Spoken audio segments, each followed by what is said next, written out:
All right, so let's dive in. So the first question I have for the panelists are briefly introduce yourself, mention what you do and what you're passionate about, which can be your work or it can be something, unrelated to that. So I'll hand it to you, Jaron, and we'll go from there.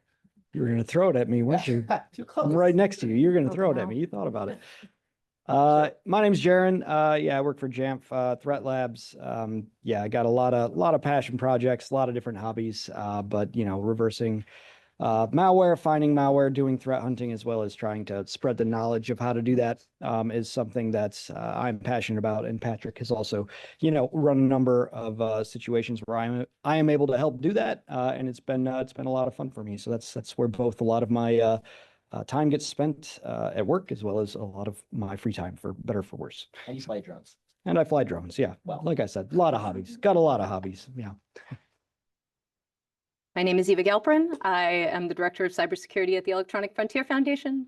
I am extremely passionate about defending people in vulnerable populations and marginalized communities. I'm also a circus artist in my copious free time.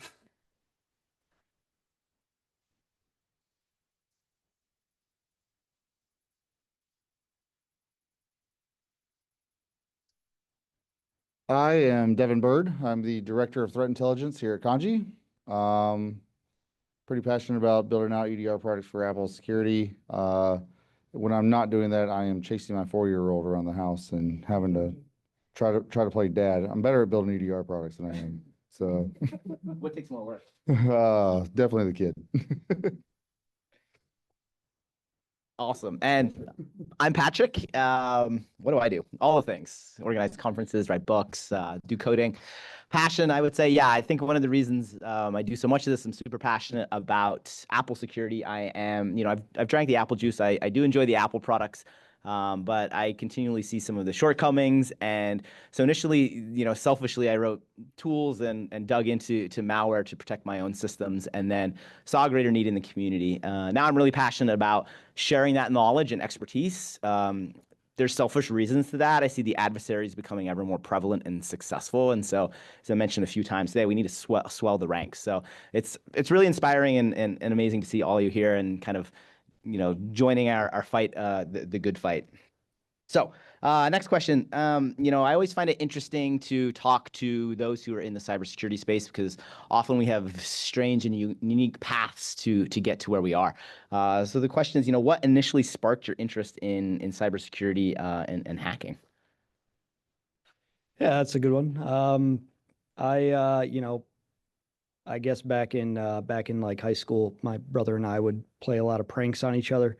And that kind of goes into the cyberspace as well, like whatever, making computers talk from across the room, like to each other or whatever. They wait till he's sleeping and then make his computer talk to him, say weird stuff. Like we played a lot of, jokes on each other like that. So really it just kind of grew from that, kind of getting into computers, being really into gaming, wanting to build my own rigs, and then just kind of expanded like across time, like a lot of these companies that were looking for security and things like that. A lot of them didn't know a lot about Apple. So you show up and you might get assigned as the Apple person because, you looked at an Apple device at one time, and now all of a sudden you're the Apple person on the team. So you can either run with that or run away from that. And I kind of ran with it, and it's been a lot of fun. And here we are. Yeah, here we are. Not gonna lie, I've just always really enjoyed breaking stuff, and I've never been very diligent about putting it back together again. And that is essentially what makes a hacker. But really, I got my start because my very first exposure to the internet predated the web. And the way that I got this access was through a dial-up using one of those VT100 terminals that you used to see in libraries, and a 2400 baud modem to my father's desktop machine at Sun Microsystems. So my very first OS was Solaris. And my father rather than grounding me, a thing that you know is absolutely useless for a nerd, whenever he would get mad at me, would simply comment out my account. So the very first thing that I did, my first act of hackerdom was at the age of 12, social engineering myself an account at UC Berkeley. Well, similar to Jaron's, mine was because I happened to be holding a MacBook at the time. Whenever I was always kind of big into the Apple stuff growing up. I was very fascinated by the design and the kind of the way everything ran on them. Went to school for computer electronics, quit because I was really terrible at school. Happened to get a job at WebRoots working in sales. And I was holding my MacBook one day. This guy gets on the elevator and was like, "Oh, you're a Mac guy?" I was like, "Oh, I'm just a big fan, kind of love doing it." And he was like, "You should come talk to me." And I was like, "I don't know who you are." And he was the VP of engineering, so he was building a Mac team, and like Jaron said, that's kind of how you chase and kind of fall into it. So Neat.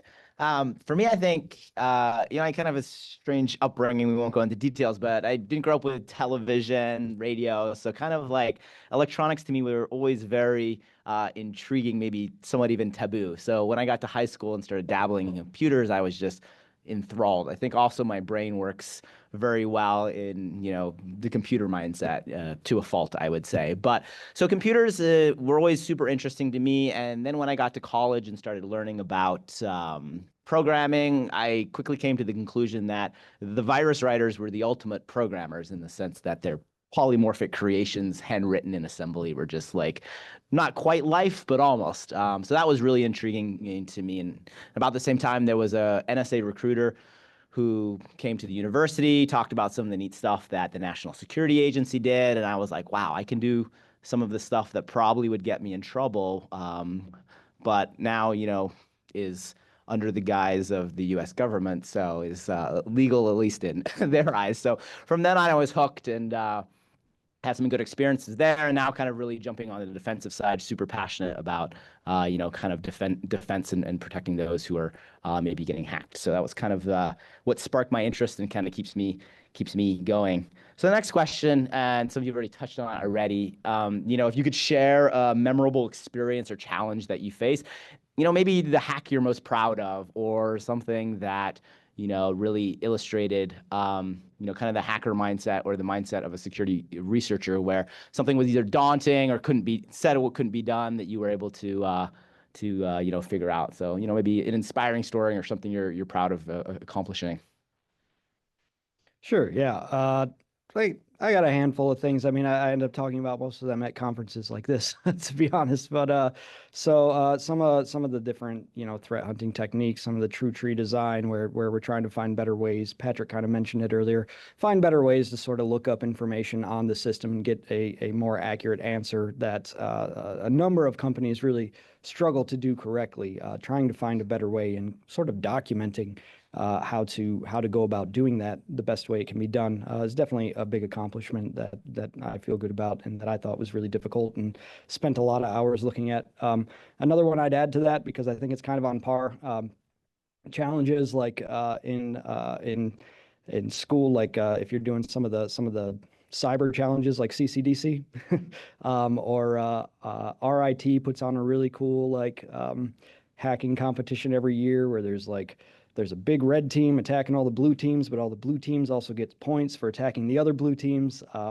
It's really cool events. So and we accomplished a number of things like through some of those where you kind of come in and you get sort of options whether you're going to defend yourself or if you're going to go after, or if you're going to be one of the ones that goes after and tries to accomplish some of the other, objectives. And you might get points for creativity, like if from across the room you can pop somebody's CD drive out, back when we had CD drives, dating myself a bit there. Yeah, but it was fun stuff like that. So I honestly, like when I was kind of in college and stuff like that, those were really fun and really challenging competitions, and you learn a ton from those type of events. So Once upon a time, there was a government threat actor that decided to target some clients of EFFs with malware.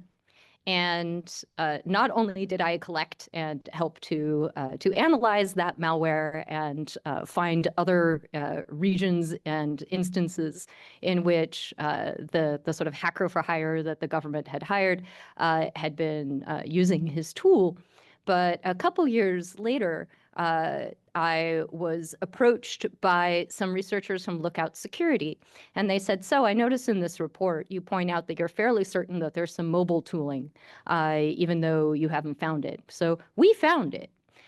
So I went with Lookout through all of the data that they found with the mobile tooling, found some additional malware that had been written by the same guy.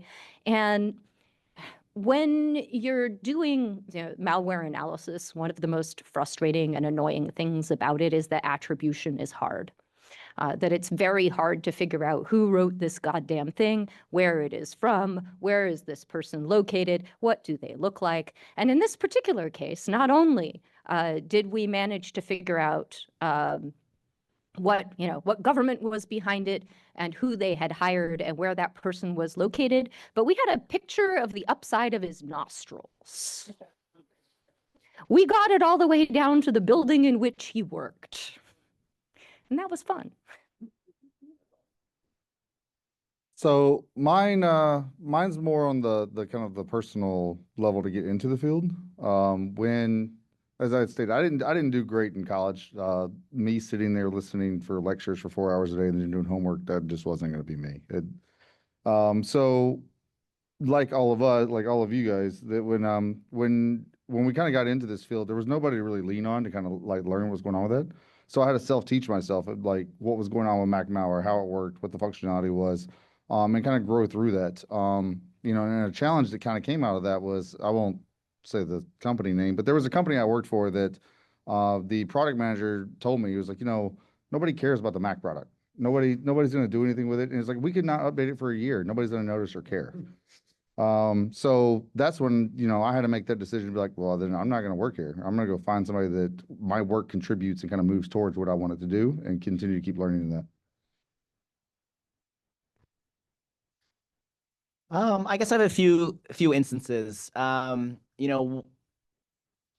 at the NSA, you acquire some interesting talents and techniques. And, I always have friends that are like, will you hack this for me? And will you hack that for me? And it's tempting, I'm not gonna lie. But I try to be very principled, not using my hacking skills for personal gain. But there was one situation where I made an exception to that. And I had a friend who was getting anonymous death threats via Instagram from an anonymous Instagram account. And she went to the police and they were kind of like, well, we can't do anything till something happens. And I'm like, well, if someone's threatening to kill you, like it's a bit late if you wait until something happens. And they didn't quite understand that logic, but here we are. And so, yeah, exactly. Obviously, right? And so, murder is illegal. And so we crafted a attack that ultimately revealed the identity of the anonymous user, and that was able to shed light on the situation, and then we're able to take steps to mitigate that threat. And so that was, I think, an example of where hacking tools and hacking skills can be used to help those who are being targeted. And so that was the situation that not only is a neat story, but kind of good that it had a happy ending. And my friend was then able to kind of move on with her life, not worried about looking over her shoulder. In a similar situation too, I think I mentioned this in my malware class. I was working on some malware that initially seemed somewhat interesting. It had the ability to turn on the webcam when the user was not active. And, we usually see that in cyber espionage malware. And, and so I thought, okay, this is probably some government malware. And I noticed that the backup command and control servers had not been registered. And so I decrypted those and went ahead and registered those. And since the primary command and control servers were offline, all the victims started connecting to this server. And I was just logging the IP addresses, but when the malware checked in, it also had the name of the computer. So I could see where they were based on IP addresses and also the names of the computers. And I realized something very unusual, that all the victims were in kind of the Northeast US, not spread across the world like I thought they would be. And also the names of all the computers were like mom's computer or family computer. And so it looked like they were individuals, not, governments, think tanks who normally would be targeted by malware that's going to turn on the mic and the webcam. So I reached out to law enforcement, talked to some of my FBI friends, and long story short, they ended up apprehending an individual who had written this malware 10 years prior and was still using that to spy on individuals. He would allegedly hack into their Macs and turn on the webcams to spy largely on kids. So that was a situation that was, hard to deal with, but in the sense that, again, if researchers aren't getting involved and help using our skills to, counter some of these very insidious threats that are out there, it's like, who knows how long this stuff was going on. And it was interesting. I really like that Eva mentioned the role of researchers because you think this is a situation where Apple would be like, oh, what can we learn from this? This is predominantly affecting Mac computers. There's emotional trauma attached to this attack. It's not just like credit cards were being stolen.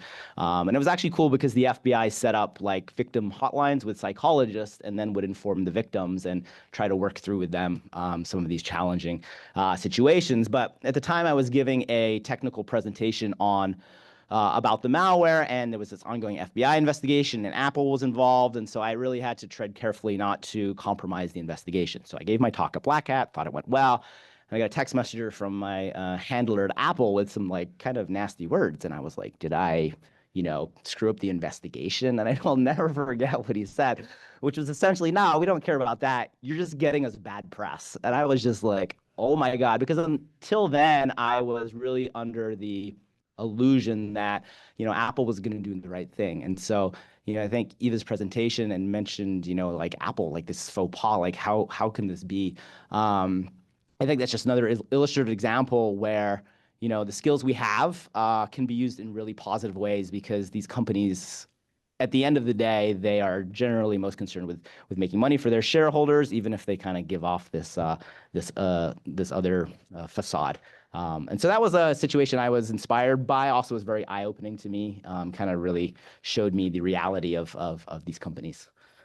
All right. So next question: what motivates you to continue this? Some of this is really daunting. Eva really mentioned that we're waiting years for these fixes or these legal cases, and I mean that's got to be super frustrating. So what keeps you going and fighting the good fight without getting burnt out or losing hope, I would say?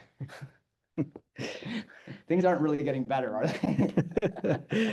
Yeah, I think some of that might just be the hacker mentality, right? Like there's always going to be, there's like new stuff coming out means more stuff to dig into. It means available research is there to be had and available to do. And like if that's what drives you, then that's kind of as new features come out, like you get that benefit too. I'd argue, kind of on the less technical side, the people, like the people involved in this space. There's a lot of really cool people to work with in this space, in the Apple security space and in the security space in general. There's also, depending on what company you're at, there might also be some toxic culture. That's definitely possible, right? But I think kind of surrounding yourself with people that you really enjoy working with, who kind of share some of those same passions.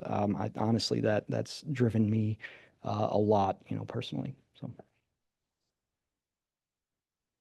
So I came to this sort of from a background of fighting NSA's warrantless surveillance. So I know how to fight a long fight. I am prepared to wait for years. And one of the reasons that I keep going and that I'm willing to do this is because it's not all just suffering. It's not just like there's more bad news and there's more attack ships on the horizon. It's we win. We make real concrete changes. We force companies to behave differently. We inspire other researchers to go look at problems. We raise awareness that causes, individuals to, go and, scan their machines. We inspire people to write to write applications.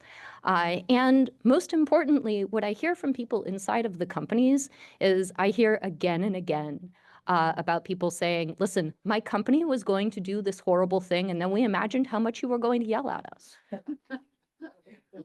I live rent-free in their heads, man. And that gets me up in the morning. You know, you and I talked about this a little bit yesterday, and is that one of the things that's really cool from that I think is that when we got into doing this and we were looking specifically at Apple malware, it was a string detection. There was nothing there because malware writers didn't care. We've forced them to start doing way more in-depth like hiding. Like they have to do way more to kind of keep like hiding themselves because we keep finding everything they're doing. And the more that we continue to do that is what the driving factor is. When people on my team, like when Chris and Adam found the cuckoo stuff and they're going through things, that was crazy complex that if you would have gave that to us 10 years ago when we were looking at this, we were like, this isn't Mac malware. You're out of your mind. This is crazy. So the ability to keep forcing them to have to strengthen their technology is going to make us better and makes their lives a lot harder. And then it keeps encouraging all of these people to want to come into this and keep doing that.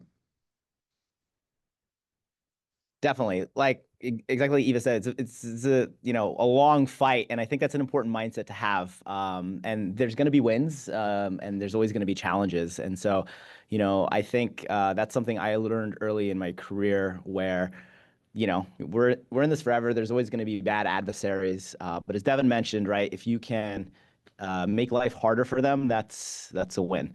You know, I've heard that, you know, now there's, you know, when some offensive governments are soliciting contracts for capabilities, it's like, okay, now it's got to bypass Patrick's tool. And I was like, okay, that's awesome. Like, I'm sure they're probably still able to do that. But the fact that now they have to take these defensive tools into consideration means that it's making it harder for them, which means ultimately more people are secure. So I think that's something that really inspires me too. And then also events like this, seeing fresh faces, getting people stoked on this.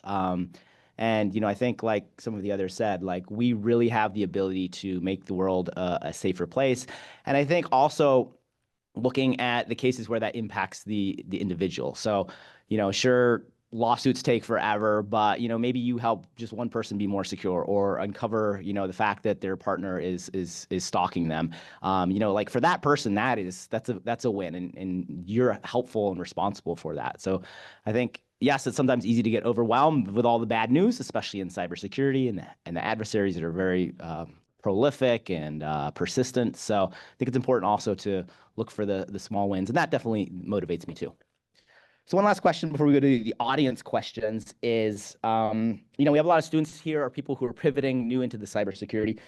So just any advice for someone, you know, aspiring to pursue a career in cybersecurity and hacking, you know, maybe things that are to look out for, things that you'd recommend, just, you know, share some wisdom. No pressure. General wisdom. Got it.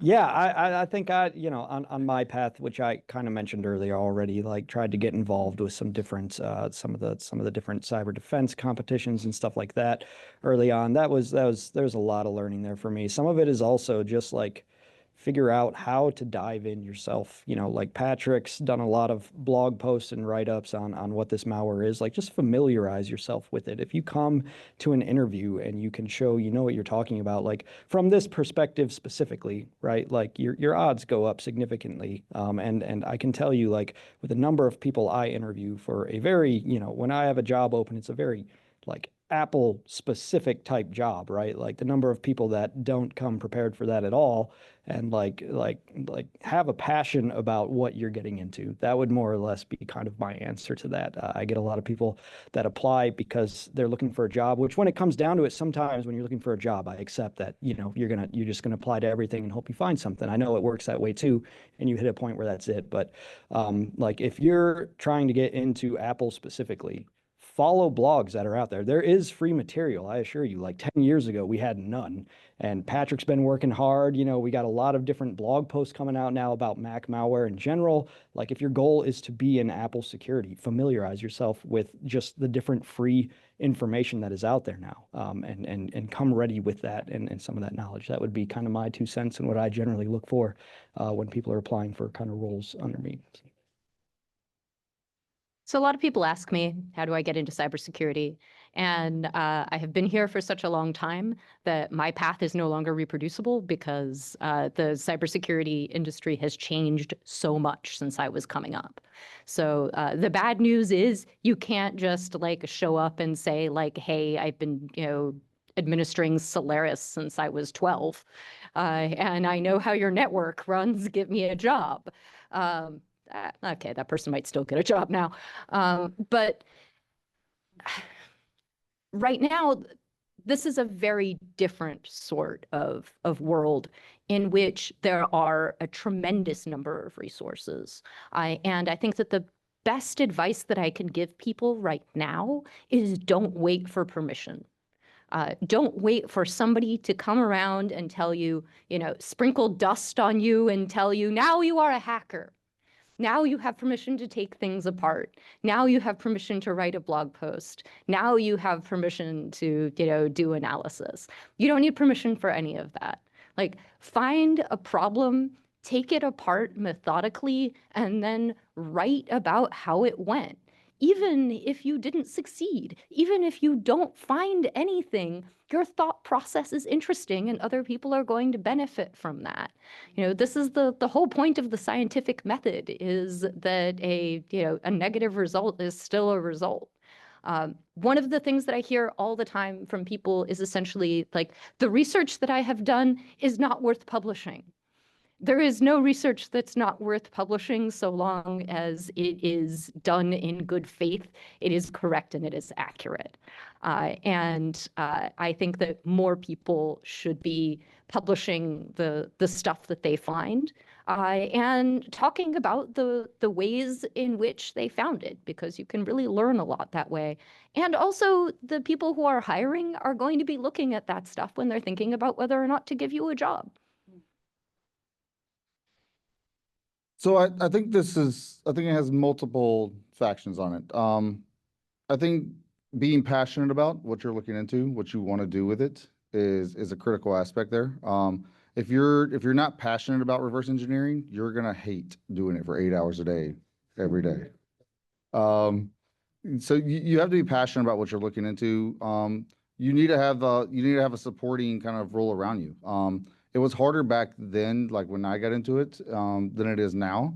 Now you've got this crew that's here. You've got the Objective-C people. There's the macOS Sec channel, and then all of us, regardless of what company we work for, we all still support each other and help each other along the way, regardless. Finding mentors and kind of building on that when you have questions is critical.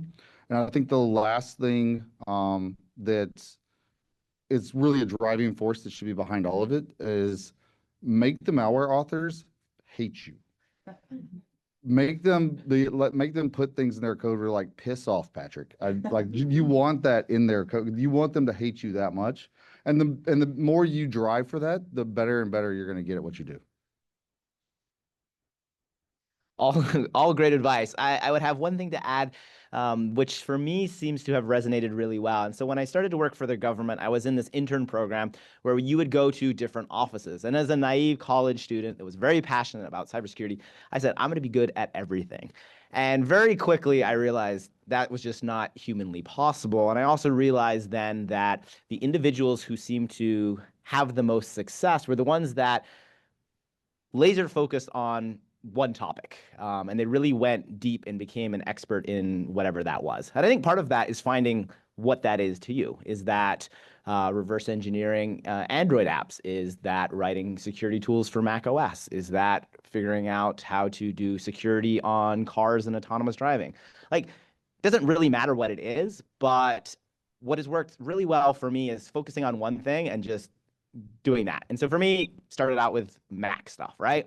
At the time, I was doing Mac vulnerability research, malware, tool creation, et cetera, et cetera, et cetera. And then I even started Titan that.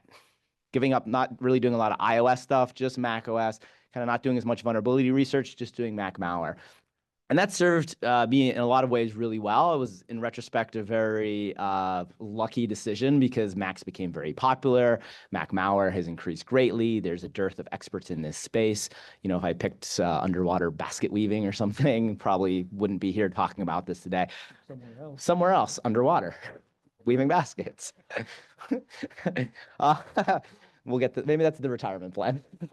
And so I think that it's really good in this world of really options. Like, find what you're passionate about and then try to just focus on that, at least for a while. And it's okay to pivot, maybe. But, you know, if you do find something that resonates with you, that you enjoy, and especially if it's something that helps people or makes the world a better place, try to focus on that and become an expert in that. And I think your career then will really shine. All right, so we're going to ask for 2 questions from the audience. If you have any questions for a specific panel member, for all of us, and then we will take a quick break and go to happy hour. So who has a question? And I'm going to throw this at you. Okay. Oh. All right. Well, thanks, everyone. I thought, the panel discussion was great. My question is about how concerned or how do you approach you yourself becoming a target as you become more high profile throughout your career? Patrick, I know you mentioned connecting to a C2 server or inspecting some malware that later had a message for you in it. I think someone mentioned making them hate you. So how do you balance that with your own personal need for privacy, security? I think, I'll answer this and then I want your insight too, because I feel like we probably have similar stories. That's a great question. It's probably something I should think more about that I really do. I'm kind of like naively optimistic where, when I saw the shout out in the malware, I was like, this is awesome. Like, I've made it. At least I think as cybersecurity researchers, there's people who are taking notice, and especially when we're impacting government operations or impacting industries that have a lot of money, that's definitely going to make you a target. To what extent? It's kind of like a TBD, something I think about, maybe not as much as I should have. I think there's at some point steps you can take. We talked about if you're analyzing a C2 server, maybe go through a VPN. But then if you give a talk about it, I remember I gave a talk in Moscow many years ago about some Russian malware, and everyone's like, "You sure you want to talk about this?" I'm like, "Hell yeah!" And then 3 or 4 years later, the attendee leak list and some other leaks came to light, and the government authors of the malware were in the audience apparently. And in retrospect, I'm like, I'm happy that I got out of the country in one piece, or at least without being bothered too much. And so it's kind of I think it's good to be aware of some of the risks and then act accordingly. What that means, I think, is up to the individual. But yeah, I think it's something to be aware of as the more damage you have, and I mean that in a good way, the more impact you have towards these adversaries, at some point they are going to take note, and you will be a target. So what actually happened? They told you to piss off Patrick and you didn't know it. Should have sent me. So once upon a time, a government did actually send me malware.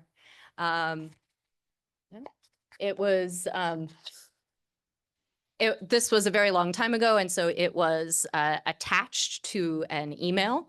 The email was an invitation to go to a human rights conference in Asia, and it was written in Comic Sans.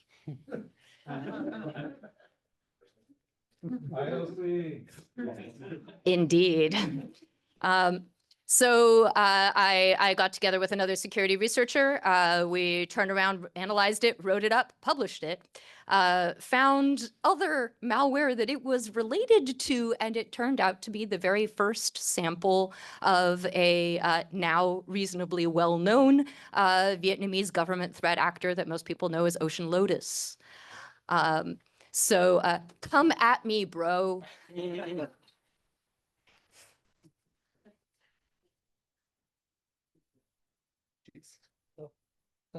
You're closer. Okay.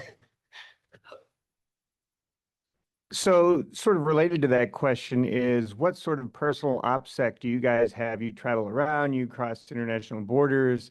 What sort of, do you carry burners everywhere? Or how do you protect your gear and, you know, all of that stuff?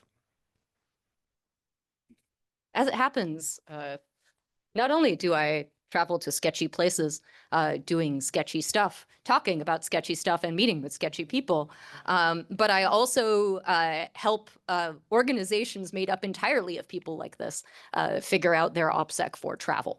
And my solution is I don't take anything with me that is sensitive, and I don't touch anything even remotely that is sensitive when I am in a place that I do not trust. It's really that simple. You should be able to, you know, if I travel to a place like Russia, you should be able to turn me inside out and find nothing. Yeah, and I would agree with that.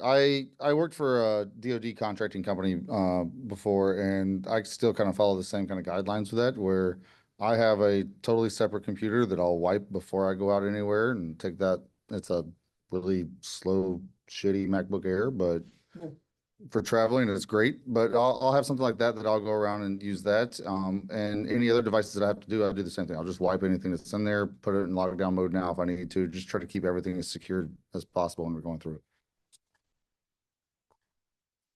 Yeah, similar. When I travel, I often take a personal MacBook that doesn't really have much on it other than, you know, like some of my stuff. I don't take a lot of like work stuff with me that has, you know, most of where I save a lot of, you know, important documents. From the iOS perspective, we have some good friends that are really good at kind of analyzing iPhones and detecting Pegasus and things like that. So probably makes me feel a little more inherently safe, but you know, how often I go to them and ask, hey, will you look at this? Is not so frequently. So, you know, travel with a lot of airplane mode, not always, I mean, there's some crazy stuff out there, as Patrick mentioned, kind of in the last like Kaspersky research that came out. But yeah, sometimes depending on who you know, and it depends on how safe you sometimes feel. So I think that's worth noting.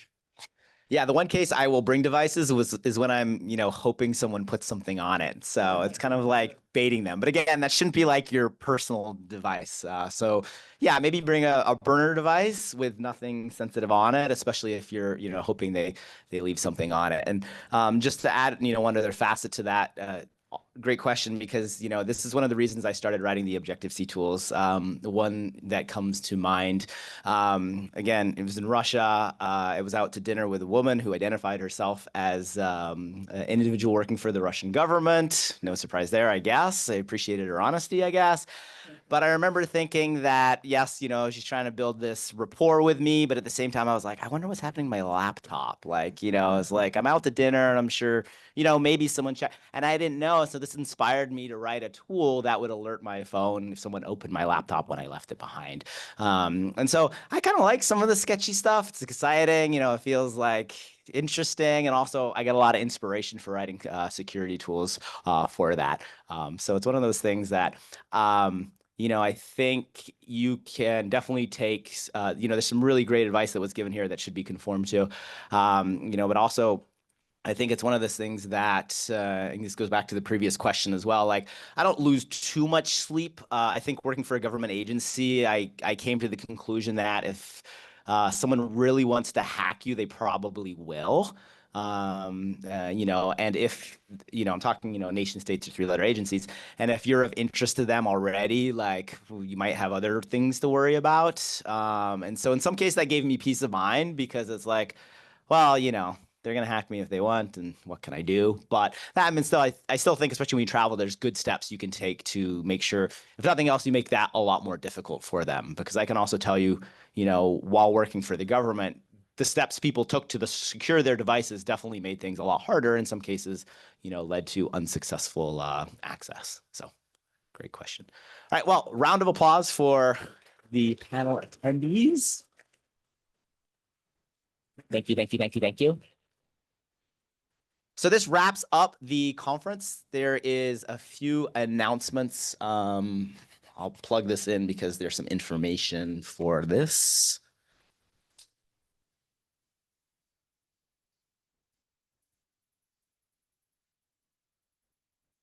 if I can connect to the Zoom thing again.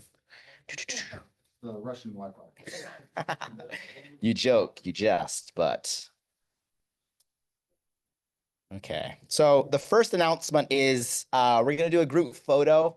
Just we want to capture all the good vibes and everyone who is involved, because this conference is something we want to do more of, and it's always kind of cool to be like, I was at the original one. I remember when we started OBTS, there was like 80 people, and we like all, for the photo there was like maybe 20, and it's now kind of a neat thing to look back on. For the conference or for this event? How many attendees are for this one? So for this event, I think we had about 65, and for the next conference, aiming for probably about 250. We always sell out, which means we can definitely grow. But that's something we like the small size. Every year we kind of ask the attendees, hey, what was great about the conference? How could we improve? And no, I'm always the one who's like, I want it to get bigger. And she's like, no, everyone always says like the size we have it is great. People I think love the size of it, the approachability, and also logistically, it's better to keep that size. Okay, so announcement one, group photo. We're gonna do this right afterwards, so don't run off unless you don't want to be in the photo, which is totally fine. Number two, we're gonna have a happy hour from 5:30 to 7:30. There's gonna be some free drinks and some food, I believe, some snacks. That is going to be at Heartwood, which is about 8-minute walk from here. So just put that in your maps. It's at 531 Commercial Street. Again, I want to end by thanking Kanji, who is really the reason we're here today. Not only did they donate their spaces, they put in a ton of time and effort to make this come to fruition. So let's just give them a round of applause. Woo! And finally, I also want to mention they're hiring. So one of the goals for these events is to get students inspired into cybersecurity. And one of the things we always hear is, okay, I'm super stoked. I've taken the training. I'm graduating from college. Like, help me get to the next step. And, a lot of companies are looking for people with like tons of talent, but, it's also great when companies are looking for junior positions, looking to hire people who are passionate, willing to learn. And so Kanji is one of those companies. They have a job rec specifically for a junior macOS detection engineer, which that's my dream job. Would have been my dream job as I was starting. Almost my dream. I would get to work with Devin. So check out their page. Devin asked if you apply, if it's something you think is interesting. Mention that you were at the event. Not only will that give you more credibility, you've taken some great training, but I think will also kind of help filter you to the top of the applicants. So definitely check out Kanji. So that is a wrap. Again, I can't thank you all enough for coming here today, being part of the first objective for the WE conference. We knew this was going to be great, or we hoped at least, and we didn't know though, is this something we should do more of? But I think after this is something I can confidently say, super inspired to continue. And that's all because of you all being here, the feedback, your attendance, and everything. So again, from the bottom of my heart, thank you so much. Thank you.